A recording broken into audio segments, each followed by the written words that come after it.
Terrible roommate I called the cops on, so I have a pretty terrible roommate story. It's long, so bear with me. For some backstory, in college I lived in some on-campus apartments for a while, and the college had it set up so that one resident signed the lease and held all the responsibility for the apartment, and anyone else who lived there were just added as roommates, but the main leaseholder could add or remove anyone they wanted, and none of the other housemates held any responsibility. Because of this, I ended up stuck in an apartment a couple of times. A broke college student on the hook for the entire rent because my roommates would decide to move out for different reasons, and I would look for someone else with little to no luck. So, in the apartment I was in during my third year, my roommates both graduated and I scrambled to get someone else. I was terrified that I would be on the hook for the rent like I had before, so I met this girl I'll call Amanda, and she said she wanted to move in. She seemed nice enough and she had 2 jobs in addition to the classes she was taking, so she said she was never home anyway.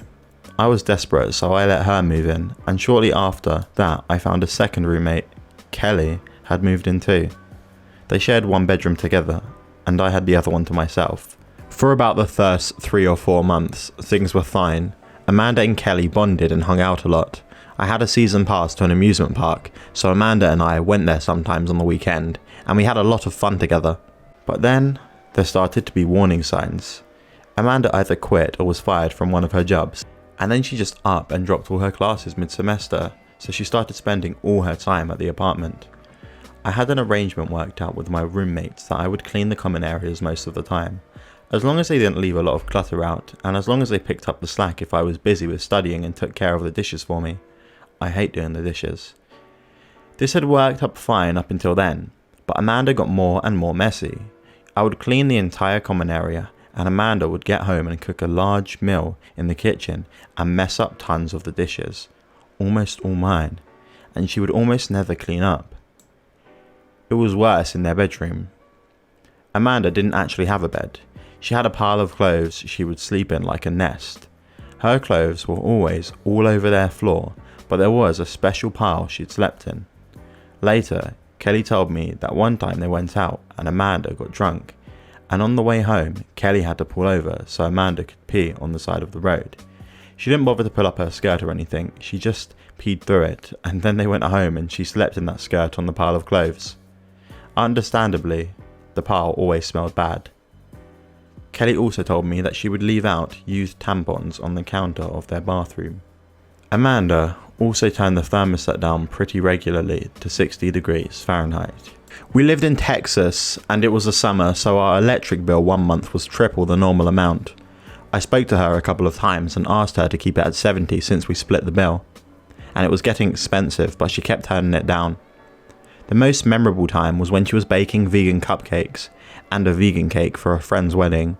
For whatever reason, they needed to be refrigerated, so she took all of my food and Kelly's food out of our fridge and dumped it on the counter to make room for her cake and cupcakes. When all the cupcakes still wouldn't fit, she turned the apartment thermostat down to 50 degrees to keep them cool. I woke up freezing that morning, wondering what on earth was going on. When I came into the common area, I discovered the entire floor, in the living room and the kitchen, was covered in baking supplies from making the cupcakes. There were open bags of flour, dough rolled on a flat table on the floor, that sort of thing. We had a few incidents like this, and a couple of times I came home to fire trucks outside and the apartment filled with smoke because her cooking set off the smoke detectors and the fire department came. Kelly told me she couldn't take it much longer, and we had a previous roommate of mine who wanted to move in with us for the next semester.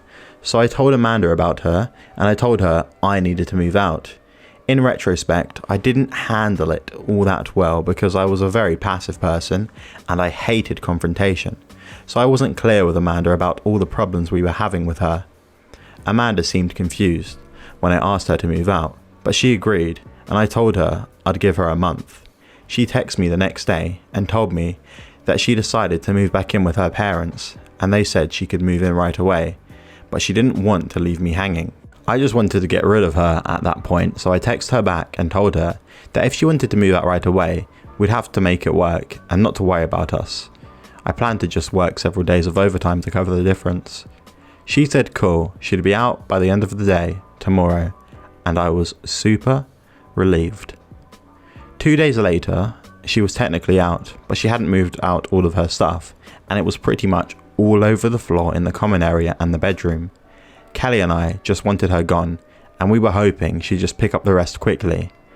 But that afternoon, everything hit the fan. Amanda came by to pick everything up, and I was in the only clear corner of the living room studying. At this point, I should mention that she was bipolar and had anxiety, and her medication had gone missing that month, so she was off her meds. At first she was nice, but then she told me that she just couldn't understand why she had to move out. Kelly had told me not to tell her about all the problems we had with her, but I just wanted to be honest with her, and I didn't want to feel like we were tricking her or lying to her, so I tried to politely tell her I was having a little trouble with some of her habits, and I listed a couple of the issues as nicely as I could. Then it was like I flipped a switch, and she went off on me like I've never seen before. She started yelling at me and calling me a lot of names, and saying it was my fault she was a failure since she had to move back in with her parents now. At first I tried to talk her down, but that didn't work. So I figured I'd just let her yell at me for a while and not argue, and she'd get it out of her system, and then, hopefully she'd stop. But that didn't happen. It seemed like the longer that she yelled at me, the more angry she got, and she started getting in my face and acting super aggressive, while she cursed me out for being a terrible person. Kelly was in class all afternoon, and I was afraid to leave Amanda alone in our apartment because she was acting really unpredictable, and she kept going in and out of their room, while she yelled at me and slammed the door. Kelly had a full-length mirror on the back of the door, and I started getting nervous that it would fall and break, or that Amanda might break some of her other stuff. It went on for quite a while, and things just escalated the whole time. So then I told her if she didn't calm down, she needed to leave. But of course, she didn't do either, so I went into my room and shut the door and called 911. I told them what was going on and that she didn't live there anymore because I'd already moved her with the housing office, and I needed her to either calm down or leave. So the police came with a woman from the housing office, and they told me to stay in the room and they wanted to talk to her. I really thought at this point that she would calm down for sure, but she didn't. Her yells and screaming from the other rooms just got more and more out of control, even though the police sounded calm and were trying to calm her down. That went on for a while until I guess they gave up on calming her down, and they ended up escorting her out. From the sounds of it, I think they dragged her, literally kicking and screaming.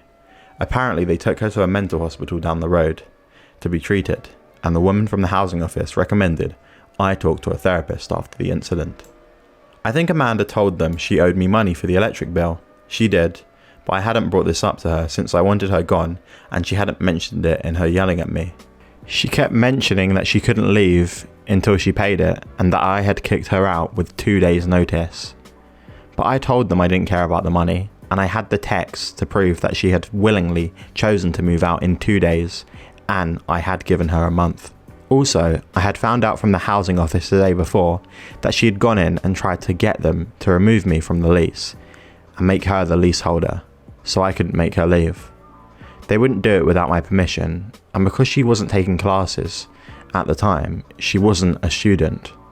That night, her parents came by, and it was one of the weirdest things I had ever witnessed. They weren't mad or surprised. It was like they were just kind of disappointed that this was happening again, and like it happened before.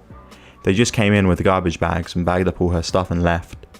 Her mum talked to me and Kelly briefly, though, and asked us if we'd hidden her medication, because a police report had been filed about it.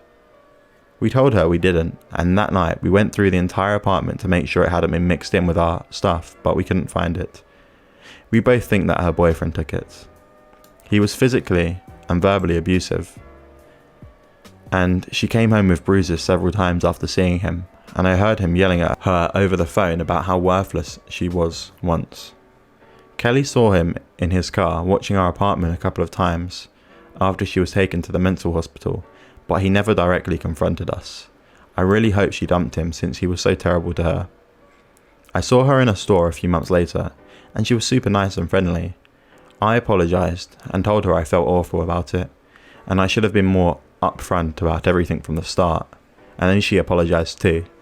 I hope everything works out for her, but man, it's the most awkward thing ever to run into someone who you got sent to a mental hospital. Sorry about the long post.